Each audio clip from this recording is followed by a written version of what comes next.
안녕하십니까. 전재기 목사입니다. 성경에는 두려움에 대한 용어가 대략 400회나 언급되고 있습니다. 즉 두려워하는 것이나 두려워 말라는 용어를 다 포함한 말이 400회 언급되고 있다는 말입니다. 그 중에서도 구약 성경에 297회나 언급되어 있고 신약 성경에 103회나 언급되어 있습니다. 말하자면 사람들은 두려움에 대한 불안한 마음을 그만큼 많이 가지면서 살아간다는 의미입니다. 연약한 인간으로서 어쩔 수 없는 나약함과 무능함의 반응이 아닌가 생각합니다. 출애굽한 이스라엘 백성들도 애굽에서의 종살이로부터 해방된 기쁨을 누릴 시간도 없이 곧 두려움에 휩싸였습니다. 왜냐하면 애굽의 군사들이 곧 그들을 추기하여 왔기 때문입니다. 그리고 저들 앞에는 홍해 바다가 저들의 진로를 차단하고 있었기 때문입니다. 앞에는 홍해 바다요, 뒤에는 애굽 군대사에서 마치 샌드위치처럼 포위되어 있었습니다.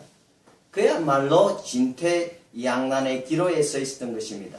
앞으로 갈 수도 없고 뒤로 갈 수도 없는 절대절명의 위기가 도래했던 것입니다. 광야교회 출발부터 힘든 장면이 연출되고 있습니다. 이스라엘 백성들은 이 사실 앞에 심히 두려워했습니다. 그리고 이러한 이스라엘 백성들의 두려움에 대한 반응은 부르짖음으로 나타났습니다. 물론 이 부르짖음은 하나님께 대한 믿음의 부르짖음이 아닙니다. 이것은 애굽의 군대에 대한 두려움 때문에 자연적으로 발생한 순간적이고 단순한 부르짖음이었습니다. 그러나 21세기 초두에 죄악의 도성으로부터 출애굽한 오늘의 우리들은 약 3500년 전에 출애굽한 이스라엘처럼 두려워할 필요가 없습니다. 왜냐하면 언제나 천성을 향한 여로에는 과거나 현재 그리고 앞으로도 이러한 도전과 어려움이 항상 있기 때문입니다. 이제 막 출애굽하여 광야교회 여정에 오른 우리들에게 애굽 군대와도 같은 악의 세력들이 도전하여 우리로 하여금 두려워하게 합니다. 그리고 홍해와도 같은 인간 스스로의 힘과 능력으로는 극복하기 어려운 한계 상황이 나타나 우리를 두려워하게 합니다. 비록 이러한 도전과 한계 상황 앞에서 우리들은 하나님을 믿지 않는 사람들과 같이 불평하거나 원망해서는 안 됩니다. 왜냐하면 이러한 사실 앞에 우리가 불평하거나 원망한다고 해서 문제가 해결되는 것은 아니기 때문입니다.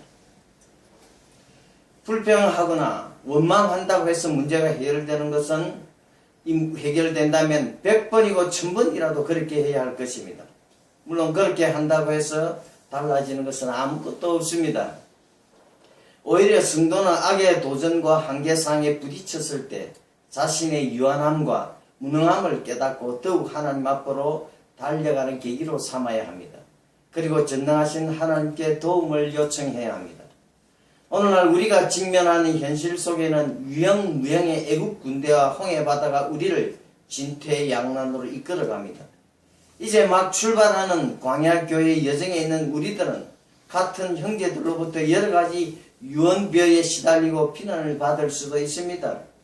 때로는 오해를 받을 수도 있습니다. 그리고 옛날 교회당에서의 환경적인 편리함이나 안락함이 없을 수도 있습니다. 이때 우리는 두려워하거나 염려하거나 불평할 필요가 전혀 없습니다. 왜냐하면 지금까지 모든 일을 하나님께서 하셨음을 확신하기 때문입니다. 하나님이 이 모든 일을 시작하셨고 하나님이 이 모든 일을 진행하시고 계시기 때문입니다. 그리고 앞으로도 하나님께서 각양 좋은 은사와 빛들과 환경들을 우리를 위하여 예비하고 계실 것이기 때문입니다. 우리들은 이제 광야교회 첫걸음을 시작했습니다. 우리 모두는 우리 주님을 표대로 삼고 전진하고 또 전진하기만 하면 됩니다. 결코 두려워하거나 놀랄 필요가 없습니다. 그렇다면 이러한 두려움에서 벗어나는 비결은 무엇입니까? 그것은 한마디로 믿음입니다. 두려움이란 믿음이 없는 상황에서 자연적으로 발생하는 결과론적인 산물입니다.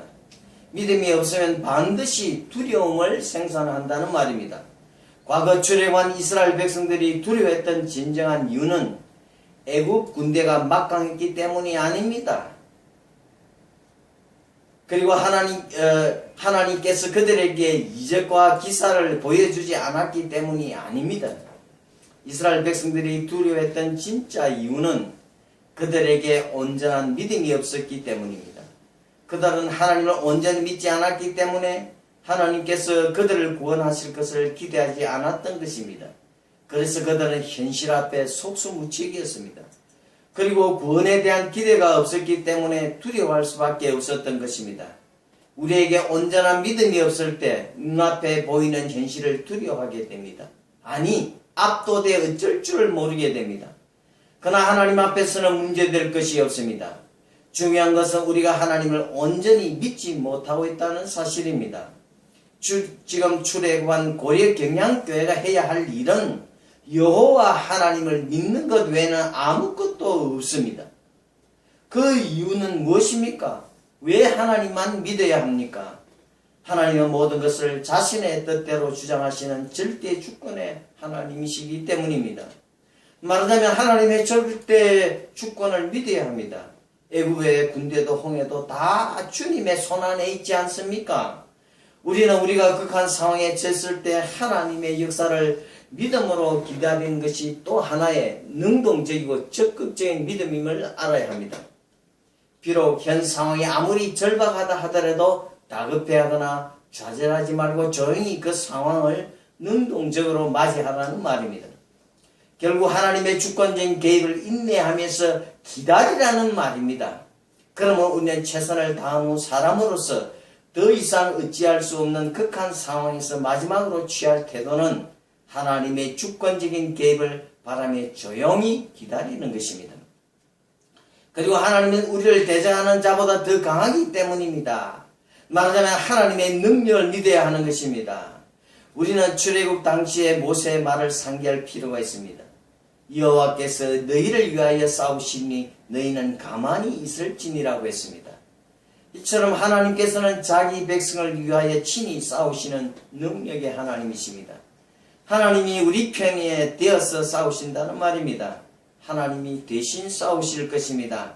하나님이 살아계셔서 친히 싸우신다는 위로의 말씀입니다. 얼마나 우리에게 큰 용기를 주는지 알 수 없습니다. 그러므로 우리는 두려워할 필요가 없습니다. 그리고 우리가 그러한 하나님을 인격적으로 알 때 우리는 두려워하지 않게 됩니다. 이사야의 말을 가슴에 새깁시다. 너는 두려워 말라. 내가 너를 구속하였고 내가 너를 지명하여 불렀나니 너는 내 것이라. 그렇습니다. 우리는 주님의 것입니다. 그 하나님을 믿고 주어진 광야교회 여정을 힘차게 걸어가는 우리에게 주님이 긍휼을 베풀어 주시기를 기도합니다.